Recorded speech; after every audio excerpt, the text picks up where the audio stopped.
Part 1 اجنبی دلہا۔ میری عمر 18 سال تھی جس وقت میرے ممی پاپا کی ایک کار ایکسیڈنٹ میں ڈیتھ ہو گئی تھی۔ میں اپنے ماں باپ کی اکلوتی اولاد تھی اور میری ممی کے بھی صرف اکلوتے بھائی تھے۔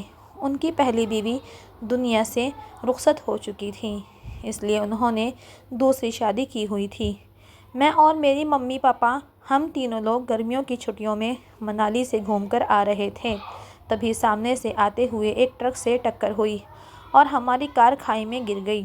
ممی پاپا تو تبھی دم توڑ چکے تھے، لیکن قسمت سے میں بچ گئی تھی۔ مجھے بھی کافی چوٹ آئی تھی، لیکن میرے نصیب میں بچنا لکھا تھا۔ میرے ماموں جان مجھے اپنے ساتھ اپنے گھر لے گئے تھے۔ میرے ماموں کا ایک بیٹا بھی تھا جس کا نام علی تھا۔ میرے ماموں اور علی دونوں ہی مجھے بہت پیار کرتے تھے، لیکن میری مامی کو میں بہت کھلتی تھی۔ میری مامی ہر ٹائم میری شادی کرنے کا سوچنے لگیں اور انہوں نے میرے رشتے بلوانے شروع کر دیے۔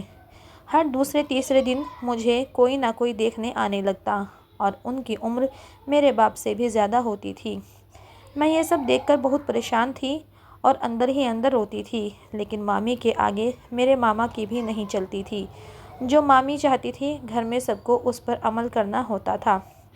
ایک دن کی بات ہے، رات کے ٹائم میں اپنے کمرے میں سو رہی تھی، تبھی میرے کمرے میں چپ چاپ علی آ گیا۔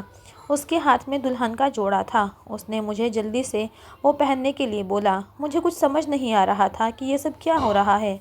علی نے بتایا کہ اس کی ممی نے مجھے کسی نیتا کو موٹی رقم میں بیچنے کا سودا طے کیا ہے۔ یہ سن کر میرے پاؤں کے نیچے سے زمین نکل گئی اور میں علی کی بات ماننے پر راضی ہو گئی۔ میں نے جلدی سے وہ دلہن کا سوٹ پہنا اور چپ چاپ علی کے ساتھ باہر نکل پڑی۔ ہم ایسے ہی رات بھر ادھر ادھر بھٹکتے رہے، پھر آخر میں علی مجھے ایک سنسان جگہ میں ایک کچا مکان بنا ہوا تھا اس میں لے گیا اور میری حفاظت کے لیے 2 بندے میرے پاس چھوڑ گیا۔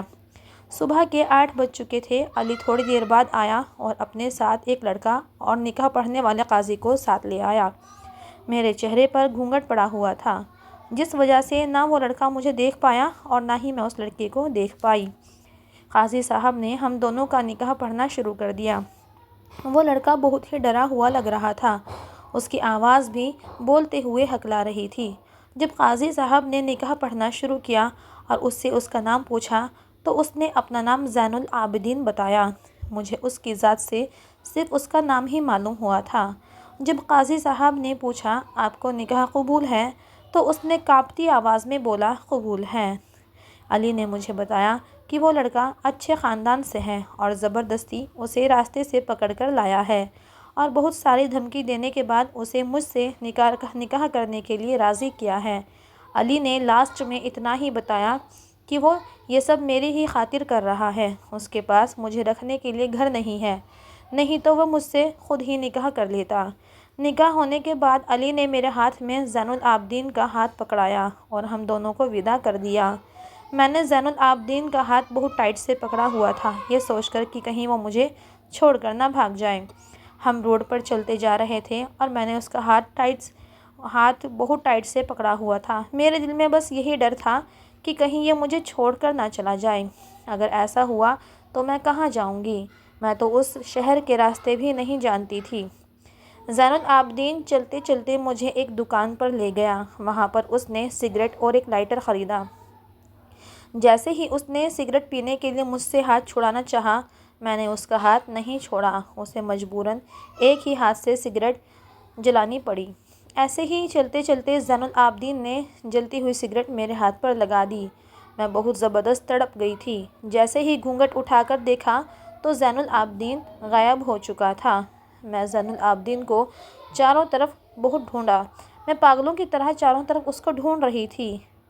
میں شاید پہلی دلہن تھی جس کا دلہا پہلے ہی دن اس کو چھوڑ کر بھاگ گیا تھا۔ میں اب خود کو کوس رہی تھی کہ کاش میں ایک بار اس کا چہرہ دیکھ لیتی۔ میں اس کو کہاں ڈھونڈوں گی اور کیسے پہچانوں گی؟ نہ اس نے مجھے دیکھا ہے اور نہ ہی میں نے اس کو دیکھا۔